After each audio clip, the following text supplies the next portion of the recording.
दर्शक में अब आपको दिखाते हैं कि एक तरफ तो पुतिन के भारत दौरे को लेकर तैयारियां जोर शोर से चल रही हैं और दूसरी तरफ रूस एक के बाद एक भारत को ऑफर दे रहा है।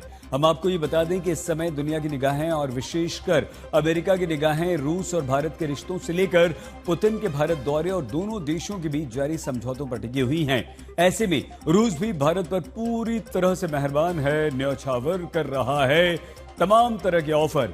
और रूस ने भारत को अपने दोनों stealth fighter jet Su-57, Su-75 का ऑफर दे दिया।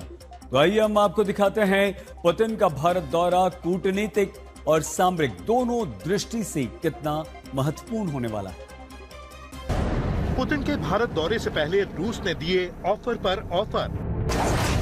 रूस के धमाकेदार ऑफर से अमेरिका की परेशानी क्यों बढ़ी? पुतिन के भारत आने से डोनाल्ड ट्रंप क्यों बेचैन हो रहे हैं? पहले समंदर और अब रूस ने भारत को दिया आसमान में ऑफर। भारत को फाइटर जेट Su-57 देने को तैयार है रूस। पुतिन 5 दिसंबर को भारत आ सकते हैं। अभी तकरीबन 14 दिन का समय बाकी है, लेकिन उससे पहले भारत और रूस के बीच बढ़ती नजदीकियां एक बार फिर दुनिया भर में सुर्खियां बटोर रही हैं। पहले सस्ता कच्चा तेल, फिर LNG सप्लाई बढ़ाने का प्रस्ताव और अब रूस की नई मेगा पेशकश, सब कुछ इस ओर इशारा कर रहा है कि मॉस्को नई दिल्ली को अपने रणनीतिक दायरे में और मजबूत तरीके से शामिल करना चाहता है। पहले तो रूस ने भारत को जहाज निर्माण और पोर्ट इंफ्रास्ट्रक्चर के सेक्टर में बड़े सहयोग का प्रस्ताव दिया और अब रूस भारत को Su-57 स्टेल्थ फाइटर जेट्स देने के लिए तैयार हो गया है। दुबई एयर शो में रूसी कंपनी रोस्टेक के CEO सर्गेई केमेजोव ने कहा है कि बोइंग फाइटर जेट्स की तकनीक भी बिना शर्त ट्रांसफर करेंगे। रूसी Su-57 जेट्स को अमेरिका के F-35 का तोड़ माना जाता है। Su-57 की तरह F-35 भी 5वीं जनरेशन का लड़ाकू विमान है। इसे इस तरह से डिजाइन किया गया है कि ये दुश्मन के रडार को चकमा दे सके। रूस से ये आश्वासन ऐसे समय में आया है जब भारतीय विदेश मंत्री एस जयशंकर ने हाल ही में मॉस्को में राष्ट्रपति व्लादिमीर पुतिन से मुलाकात की है। CEO सर्गेई केमेजोव ने कहा है कि भारत और रूस कई दशकों से भरोसेमंद डिफेंस साझेदार रहे हैं। जब भारत पर अंतर्राष्ट्रीय प्रतिबंध लगे थे, तब भी रूस ने भारत की सुरक्षा के लिए हथियार सप्लाई करना जारी रखा था। भारत को Su-57 तकनीक मिलने का मतलब है कि भारत भविष्य में अपना Su-57 वर्जन बना सकता है। तकनीक ट्रांसफर करना सामान्य बात नहीं है, खासकर लड़ाकू विमान जैसे हाई एंड डिफेंस सिस्टम में।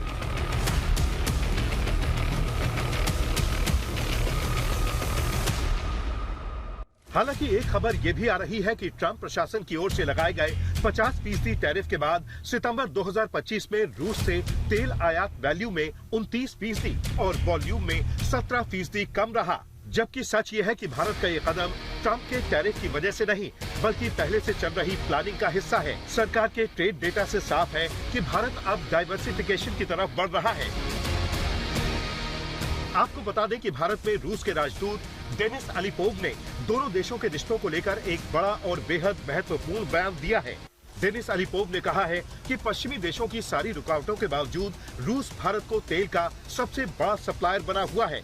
मॉस्को दिल्ली को एनर्जी संसाधनों की खरीद में भी अच्छी डील देते रहने के लिए तैयार है। पश्चिमी देश रूस से एनर्जी और तेल नहीं खरीदने को लेकर लगातार भारत पर दबाव बना रहे हैं, जबकि भारत ने दो टूक कह दिया है कि वो अपने नागरिकों की आपूर्ति को ध्यान में रखते हुए तेल खरीदना जारी रखेगा। रूसी न्यूज एजेंसी TASS की रिपोर्ट के मुताबिक डेनिस अलीपोव ने ये भी कहा है कि पिछले कुछ सालों में रूस और भारत के बीच सहयोग कई क्षेत्रों में काफी बढ़ा है, जिसका कुछ हद तक श्रेय पश्चिमी प्रतिबंधों को दरकिनार करने को जाता है। भारत की दोस्ती की तारीफ करते हुए डेनिस अलीपोव ने कहा है कि संयुक्त राष्ट्र सुरक्षा परिषद को दरकिनार कर लगाए गए अवैध और एक तरफा प्रतिबंध को भारत मान्यता नहीं देता है। दोस्तों की जरूरत दोस्त पहचानते भी हैं और उसे पूरा करने के लिए लीग से अलग हटकर कदम उठाना भी जानते हैं।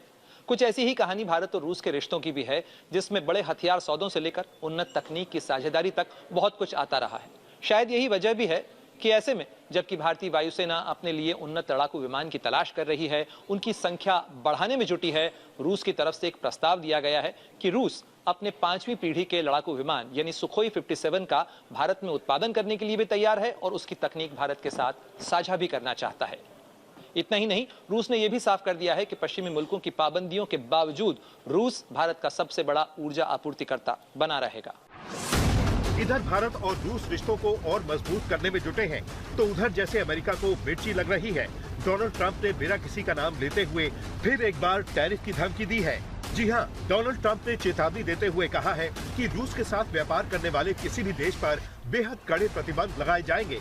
ट्रंप ने ये भी कहा कि रूस ही नहीं बल्कि ईरान के साथ भी बिजनेस करने वाले देशों पर प्रतिबंध लगाए जा सकते हैं। भारत और रूस के नेताओं की मुलाकातें ऐसे वक्त में हो रही हैं जब भारत और अमेरिका के बीच एक बड़ी ट्रेड और गैस डील लगभग फाइनल स्टेज में है। अमेरिका चाहता है कि भारत उसके एलएनजी का बड़ा खरीदार बने, जबकि रूस भारत को सस्ते तेल और गैस देकर संबंधों को और गहरा करना चाहता है। भारत अपनी शर्तों पर दोनों को साथ रख रहा है। भारत एक ओर तो रूस से सस्ता तेल खरीद रहा है ताकि अर्थव्यवस्था को राहत मिले, तो दूसरी ओर अमेरिका से टेक, डिफेंस, निवेश पर डील कर रहा है।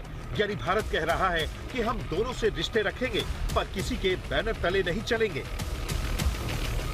आज तक ब्यूरो।